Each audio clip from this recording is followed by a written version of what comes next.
반갑습니다. 허명 목사입니다.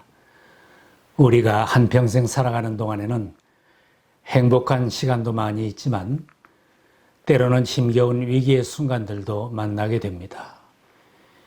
위기의 때에 생기는 후회와 두려움을 이겨내지 못하면 인생 항해가 좌초되거나 파손될 수 있습니다.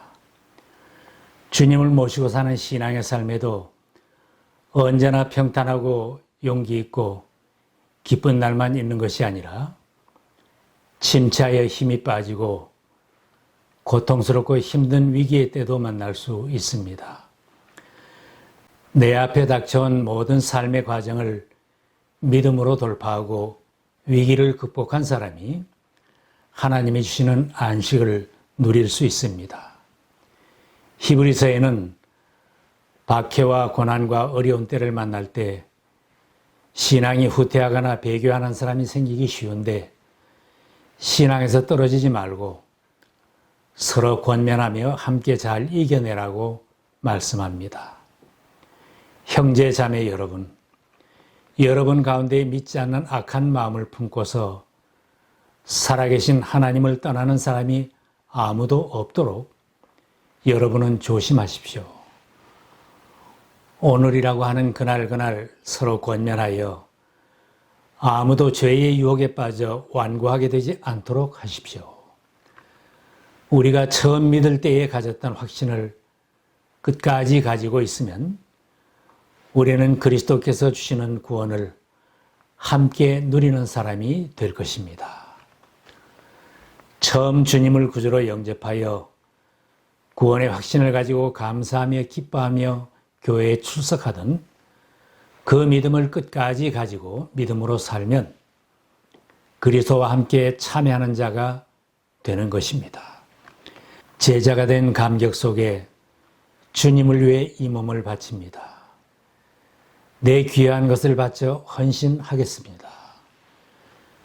주님께 사랑을 고백하며 헌신하던 그 신앙으로 끝까지 충성하면 주님 앞에서 빛나는 면류관을 받게 될 것입니다. 때가 악하고 주변에 악한 것이 많기에 우리는 누구나 시험에 들기 쉽고 넘어지기 쉽습니다.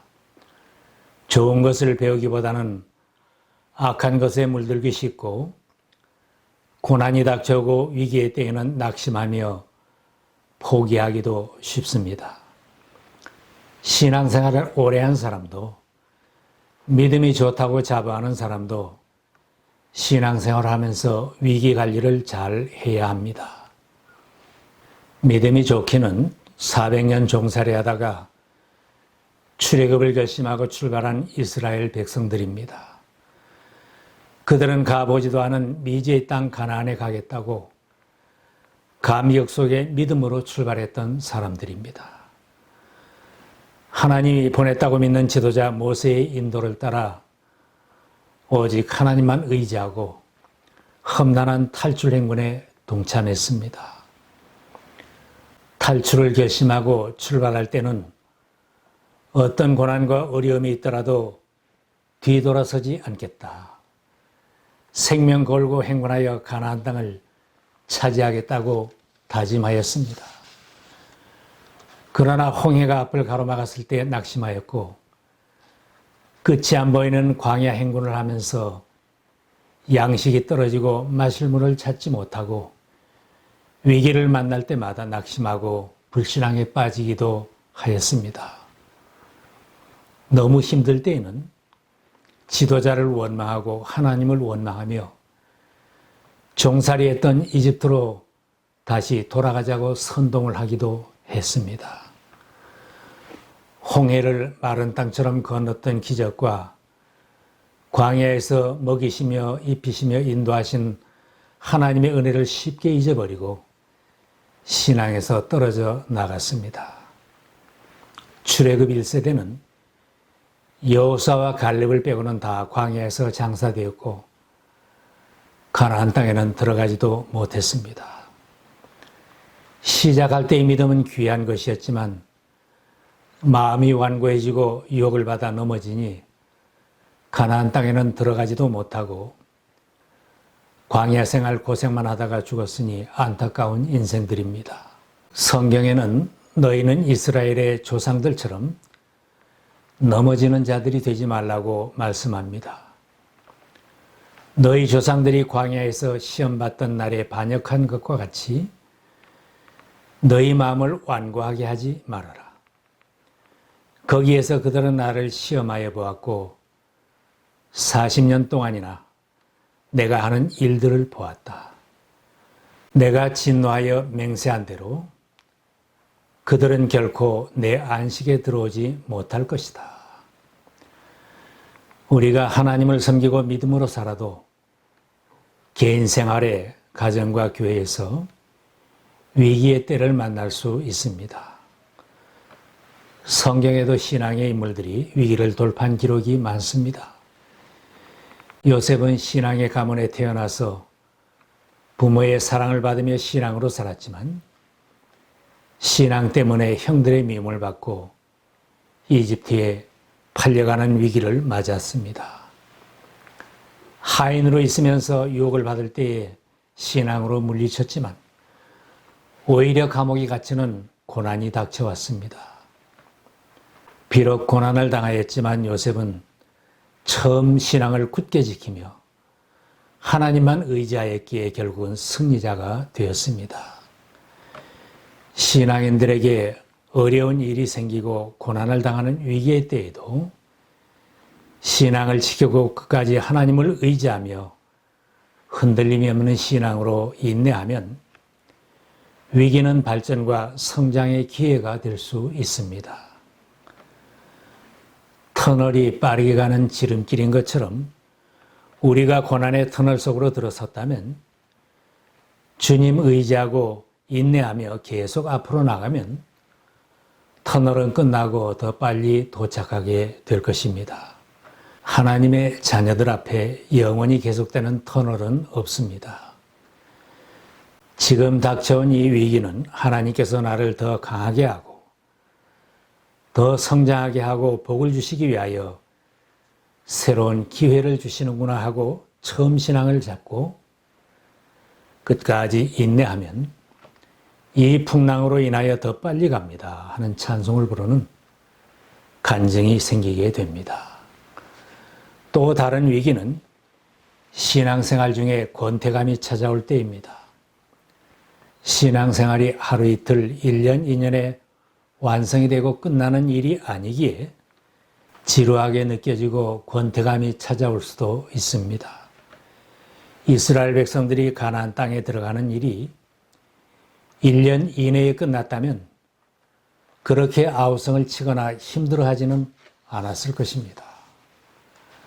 광야길은 이스라엘이 돌아가도록 하나님이 배려한 행군길이었습니다. 40년 동안 별로 달라지는 것이 없는 광야 행군과 제자리 걸음의 권태감과 불신앙에 빠져 그들은 괴로워했습니다. 우리의 신앙생활도 단시일에 끝나는 것이 아닙니다.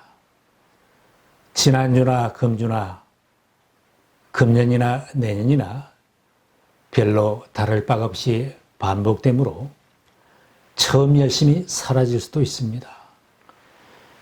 회개한 후 5년까지는 믿음이 빨리 자라다가 그 후에는 권태감을 느낀다. 잘못하면 타락하는 수도 있다고 깨우쳐주는 사람도 있습니다. 구원에 대한 감사하는 마음도 충성심도 식어지면 권태감이 생기고 원망과 불평이 나오게 됩니다. 매주일 교회에 출석해서 예배드리고 섬기는데 아무것도 달라지는 것이 없구나. 나 자신도 달라지는 것이 없고 교회도 목사도 달라지는 것이 없고 다른 교인들도 달라지는 것이 보이지 않는구나. 내가 오래 믿었는데 나를 몰라주는가 하는 위기가 찾아올 수도 있습니다. 교회 생활에 익숙해지고 직분을 받아 섬기는 일에 깊이 참여하게 될 때도 조심하지 않으면 넘어지기 쉬운 위기의 때를 만날 수 있습니다. 이럴 때는 자신이나 주변 사람들을 바라보며 낙심하지 말고 성경 말씀대로 십자가를 참으신 예수님만 바라보아야 합니다. 우리도 갖가지 무거운 짐과 얽매이는 죄를 벗어버리고 우리 앞에 놓인 다름질을 참으면서 달려갑시다. 믿음의 창시자요 완성자이신 예수를 바라봅시다. 그는 자기 앞에 놓여 있는 기쁨을 내다보고서 부끄러움을 마음에 두지 않으시고 십자가를 참으셨습니다. 그리하여 그는 하나님 보좌 오른쪽에 앉으셨습니다. 자기에 대한 죄인들의 이러한 반항을 참아내신 분을 생각하십시오. 그리하면 여러분은 낙심하여 지치는 일이 없을 것입니다. 갑작스런 환경 변화로 위기를 만날 수도 있습니다. 가난하고 힘들었던 시기에는 주님만 의지하고 어떻든지 믿음으로 살겠다고 열심히 기도하며 섬기기도 하였는데 부해지면서 나태해지고 신앙에서 멀어지는 위기가 찾아옵니다.